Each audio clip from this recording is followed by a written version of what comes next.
এ বিষয়ে আরো খবর জানাতে নওগাঁ থেকে যুক্ত হচ্ছেন রাকিব রায়হান এবং নাটোর থেকে নাজমুল হাসান। প্রথমে চলে যাচ্ছি নওগাঁয়।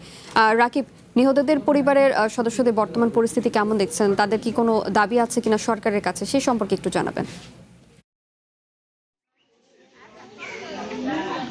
শাওন, আপনি জানেন যে গতকাল সৌদি আরবের একটি ফোম কারখানায় যে 16 জন নিহত হয়েছে তার 13 জনের বাড়ি কিন্তু নওগাঁর আত্রাই উপজেলার। আমরা এই মুহূর্তে রয়েছি আত্রাই উপজেলার গন্ডগোহালি গ্রামে। এখানে কিন্তু যেই পরিবারের যে সদস্য রয়েছে তাদের কিন্তু এখন মূল যে দাবি সেটি হচ্ছে যত দ্রুত সম্ভব তাদের যে মরদেহ সেই মরদেহগুলো যেন নির্বিঘ্নে আসতে পারে। তো আমরা প্রশাসনের পক্ষে উপজেলা প্রশাসন এবং জেলা প্রশাসক তারা জানিয়েছেন যে আইনি প্রক্রিয়া শেষে যত দ্রুত সম্ভব এই মরদেহগুলো নিয়ে আসা হবে। আমরা এখন একজন স্বজনের সাথে একটু কথা বলতে চাই এবং জানতে চাইবো তারা কি বলছেন। আপনার কে বিদেশে ছিল এবং কি পরিস্থিতি, আপনারা কি শুনেছিলেন গতকাল? তো তোরা বলবে। গতকাল আমরা যখন সন্ধ্যা 6টার দিকে ঘটনাটা ঘটে, এখানে আমরা হয়েছে এটা 2 জন আমার ভাতিজা হচ্ছে এবং একই সাথে যে 18 জন ছিল, 18 জনের মধ্যে যে 2 জন ভাই ছিল ওটাও আমার বড় ভাই হচ্ছে, মানে নিহত যে হয়েছে তার চাচা হচ্ছে। তারা ছিল। কি শুনেছিলেন আপনারা? হ্যাঁ, শুনছিলাম আমরা সন্ধ্যা মানে 6টার সময় তথ্য আসছে যে 2 জন বাইরে বাদে 16 জন কারখানাতে আগুন লেগে পুড়ে যায়। কারখানা আগুনের পাওয়া যায়নি, যে কারণে হোক আগুন লাগিয়েছে, সঠিক তথ্য পাওয়া যায়নি, কিন্তু যে কারণে হোক আগুন লাগিয়েছে। আগুন লাগার পরে 16 জন মানে একদম একটা পুড়ে ছাই হয়ে যায়। আর আমরা সেটা ইনশিওর হই, আমাদের ওখানে আমার ভাই ছিল, তার মাধ্যমে তথ্য পাই। এবং একজন স্বজনের কথা আসলে শুনছিলাম, তারা যেটি দাবি করছিলেন যে মরদেহ যেগুলো আছে সেগুলো যেন অতি দ্রুত নিয়ে আসা হয়।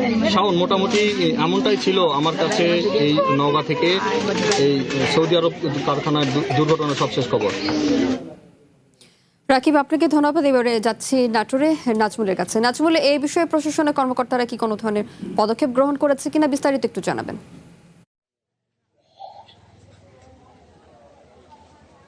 শাওন, আপনি যেমনটি বলছিলেন, সৌদি আরবের রিয়াদে আগুনে পুড়ে যারা মারা গিয়েছেন তাদের মধ্যে নাটোরের নলডাঙ্গার 3 জন রয়েছেন। আমরা এখন রয়েছি খাজুরার শ্রীপুর পাড়া এলাকায়। এখানে সাব্বির হোসেন যে প্রবাসী ছিল, গত প্রায় 4 বছর পূর্বে তিনি পরিবারের সচ্ছলতা ফেরানোর জন্য পাড়ি জমিয়েছিলেন সৌদি আরবে। তার পরিবারে কিন্তু খবর শোনার পর থেকেই আহাজারি চলছে। আমরা একটু কথা বলতে চাই পরিবারের আসলে স্বজনরা কি বলছেন এবং কতদিন আগে গিয়েছিলেন। আমরা শুনেছি যে অনেক ঋণগ্রস্ত করেও নাকি তারা প্রবাসে পাড়ি জমিয়েছিলেন। আপনার নাম?